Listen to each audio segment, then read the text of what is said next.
көңілім кыжылат болду. Эми чабышка туура келет окшойт. Мен ойлодум эле бир адептүү депутат болом. Адамдардын көңүлүн ортпаган депутат болом.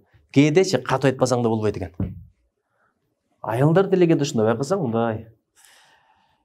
Дайым жылуу сөздөрдү айта бересиң, бирок кээде өздөрү мындай күсөп калат, байкасаңар.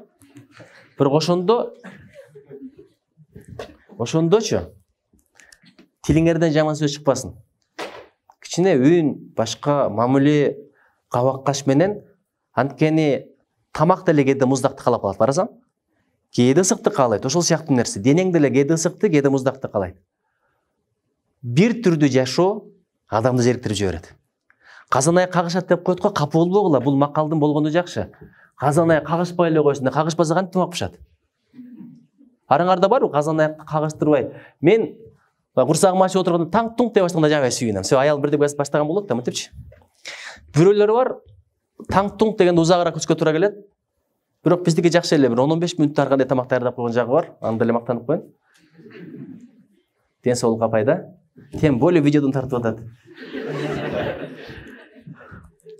Качан болсо сындай баштаган мезгилде ушундай болуп кеткен. Эч качан укпайт деп ушак айтпа дейт го. Дубалдын кулагы бар дейт го. Кээде эки жакты карап туруп, акырын үй бүлө темасына кирип, анан үй бүлөдөгү жубайың тууралуу анча-мынча маселелерди айта баштаган мезгилде үйгө барсам эле карап отурган болот да, мынтип айттыңыз го депчи.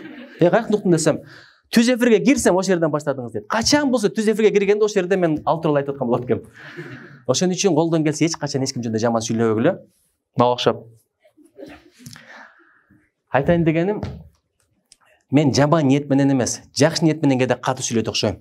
Өкмөткө, мэрияга, башкаларгачы. Анткени сен тилинин ачуулугун караба, ниетин кара. Акыретте эки нерсеге жооп бересиң. Эмнени сүйлөдүң бир, экинчи кандай ниет менен сүйлөдүң эки.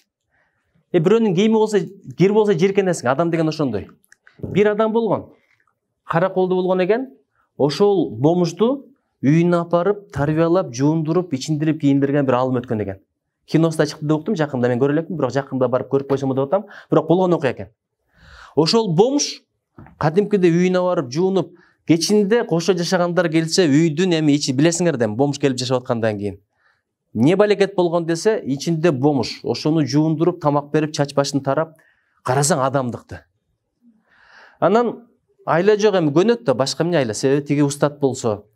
Ошол бомуш Кудайга шүгүр, бара-бара бутуна туруп, жумушка кирип, анан маршрутка айдап калган экен. Маршрутка айдап калгандан кийин мен дагы тигил адамга окшоп бир бомушту үйүмө апарып, сыйлап, жундуруп коеюнчу деп, бирок ошого дити барбай койгон экен. Адам деген ушундай болот. Сыртың кир болсо, кийимиң кир болсо, денең кир болсо адам жиркенет. Бирок бир жакшы жагы бар, аны жууп койсоң кетет. Машинага бир жол салып кой, кийим таза болот. Бир жол душка кирип чык, же баняга кирип чык, тааныбай каласың баягы кишини. Бирок жүрөгүң кир болсо бар го, жараткан ошондон жиркенет. Бу дүйнөдө Алла Таала эмне жагат экен билесиңерби? Алла Таалага жалынып жалбарып ыйлаган жагат экен, көздүн жаш жагат экен. Жөн көз жаш чыкпайт. Ишенбесеңер, эми атаңды эстеп ыйлаш оңой, апаңды эстеп ыйлаш оңой.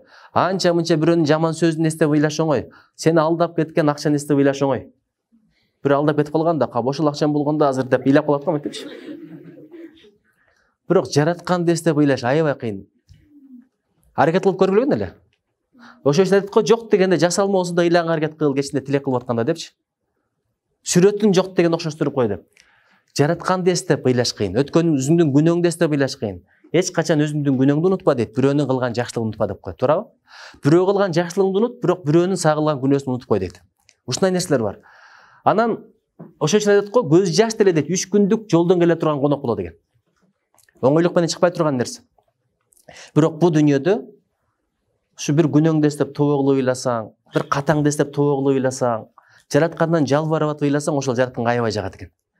Иши кылып бул дүйнөдө сенин ыйлаганың жаратканга жагат экен, бирок тияка барганда Кудай бетин ары кылсын, ыйлаганың эч жакпайт экен. Өчүр үн угузбак деп айтат экен. Анткени бейисти ый болбойт экен да. Түшүндүңөр да. Бул дүйнөдөгү жылмайуу жагат экен, бирок каткырык жакпайт. Жылмайгыла, бирок каткырбагыла, өзгөчө кыз кишилерге такыр жарашпай турган нерсе. Эми мурда балдарды көрсөлүк, азыр ушундай кыздарды көрөсүң, деп баратканчы. Чын Мага бирөө айтса, атаң жаш кезинде андай эле, мындай эле, анан атаң тикүнчө деген эжени жакшы көрчү десе, нормалдуу эле нерсе. Бирок мага бирөө айтса, апаңыз десе, көтөрө албайсың. Аялдын намысы, кадыры ошончолук. Ошон үчүн эмитен береги чес болот деген нерсе бар. Биздин кыздарыбыздын адеби, биздин визитка. Чындап эле айтам, биздин кыздар аябай адептүү, бирок ошол адепти сакташ керек.